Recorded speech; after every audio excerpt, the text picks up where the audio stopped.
Nick, Doug Smith of Toronto Star. You talked earlier before the game about Kyle and his foul trouble and trying to avoid it. Tonight, do you think it and the other guys' issues just caused some flow problems for your rotations? A little bit, Doug. I just think we had a few guys in foul trouble kind of early and first half, and then third quarter as well, and then fourth quarter. So I don't know. We got to, you got to play physical basketball, but you got to be able to adjust and all those kind of things and try to stay out. And then you got to avoid the silly ones too. That's all I got. Do you see Kyle sometimes maybe getting some silly ones because he's a little over aggressive? Well, I got to look at him, right? I know one, he's a great charge taker, right? And I know one of them was possibly a block charge, and those are tough. They go each way. But maybe that sixth one, I didn't really see it in the game. So in the backcourt, probably 80 feet or so from the basket. Those are ones you got to be careful, especially when you got 5. But I'll need to look at that first. Tim, back right. Nick, Tim Reynolds with the AP. Back to the other side. Hi. When the next 2.5 days before you guys get back out there, how much are you going to be thinking about the first 6 minutes of the half and how that just was obviously very uncharacteristic for the way you guys have been playing for the last couple months? Yeah, I mean, I'm certainly going to have to look at it. And, I've always said, even this series and the last series, that offense is really important, taking care of the ball and scoring it, because if you don't, they're coming at you really fast the other way. And again, we've got to be able to get our defense set up, and it's a lot harder when you're not taking care of it or scoring. Just kind of playing it back through my head, I thought we had I know we had one little turnover where Danny slipped to the rim and tried to kick it out.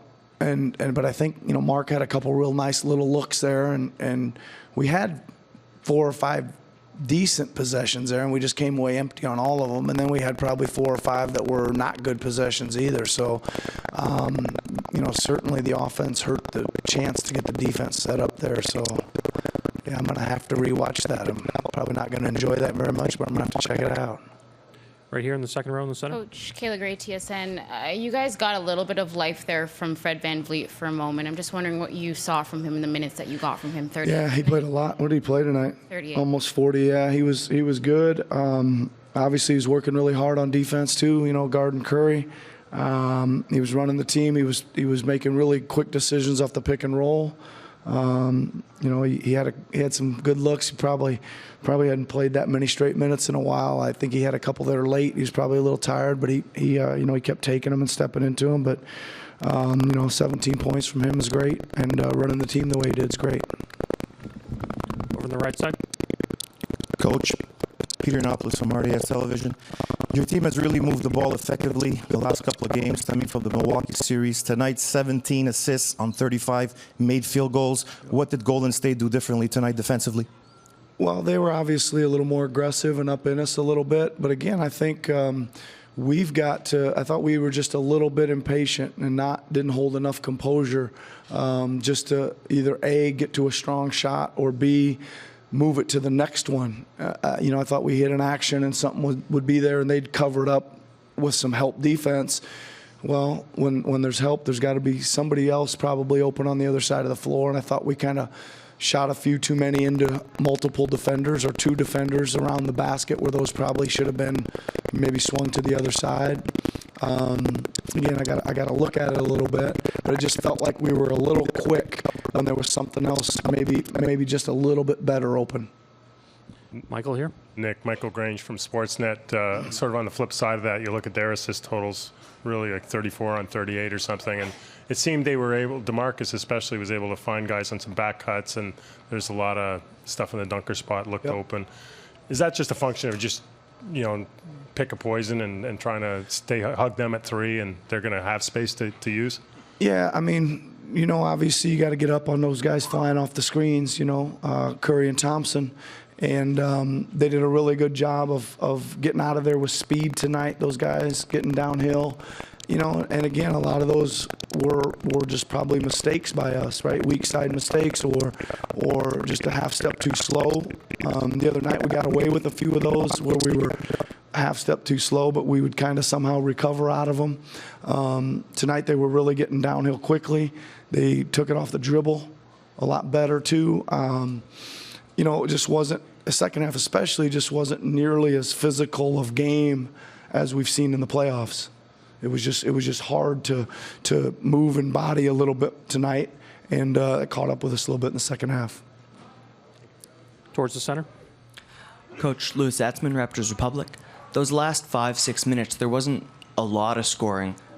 What were you thinking? How were you feeling down that stretch?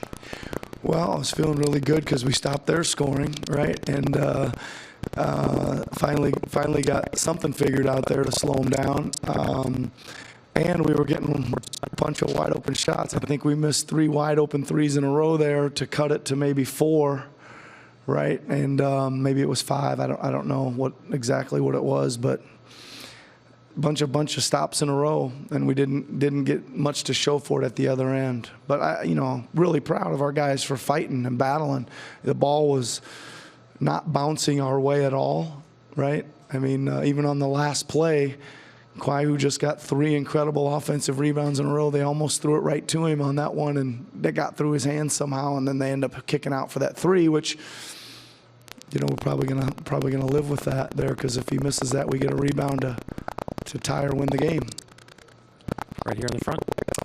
Nick Malaysia-Hernandez after London. With the series tied going into Oakland and no longer being on home court, what are the prominent focal points that you're going to bring over to the next couple of games? Yeah, I mean, we're in the same boat there, kind of. We're in coming here. We got to go out there and get one, right? That's all we got to do is get one, and we can do that. We're going to go Reed and Mark here. Last 2 questions. Hey, Nick, Reed Forgrave with CBS Sports. Your guys' half-court defense has been dominant this entire playoffs. It wasn't as dominant tonight. There were kind of some holes here and there. What did you think was, the one missing element, specifically in the half-court? Yeah, I mean, first of all, our half-court defense is, first of all, it's about getting it set up. Right, there was a lot of quick possessions by them, again, probably due to our offense. So that's the first thing. Second thing, our half-court offense is very physical, and it wasn't very physical tonight. Mark, last question. In the right way. And then, again, we just made some weak side mistakes. Sorry. Mark, last question here. Nick, Mark Schwartz, ESPN. I'm wondering if you could take me through the final possession, especially the fact that Iguodala shot it with about 5 seconds left on the clock, and the fact that he was so wide open during that possession. Yeah, I think, we scored the basket, and look up and there's 26.4 or something left. That's a definite foul situation, right? They can hold it all the way to the end, throw it up there, hit the rim, and the horn's going to go off. I've been in that situation before. So usually under 28. If there's 28 or more, you're going to play solid defense. If it's 27.9 or under, you're not. We're trying to foul. We had a couple chances there on Draymond, I think Livingston, and then back to Draymond, and then Curry got it, and we didn't want to foul, but we put a good blitz on him. We almost made him throw it away. And I think if they're going to take a shot and give you a chance there, I'm going to probably live with the one that ended up being taken. I'm going to probably roll with that. We should have fouled before that, but like I said, he misses that. We call timeout. We go down with a chance to win the ball game, unbelievably somehow. Steph said after the game to Doris Burke that he thought it was, in his words, disrespectful to leave a player like Iguodala that wide open. What did you think of that? Well, we weren't disrespecting anybody. We were up guarding hard, and we put 2 on Steph, and he almost threw it right to Kawhi, right? It was pretty good defense. They were scrambling around, running around like crazy, but and they found Iggy, right? They found him. And like I said, if he's gonna take that and give us a chance to get the ball back and win the game, we're gonna probably live with that. It wasn't like we were disrespecting him and not trying to guard him. We were in a trap and rotating out of there. And again, I'd like to go back and try that again about 10 times and see if one of them doesn't go our way. Thank you, Coach. All right, thanks a lot.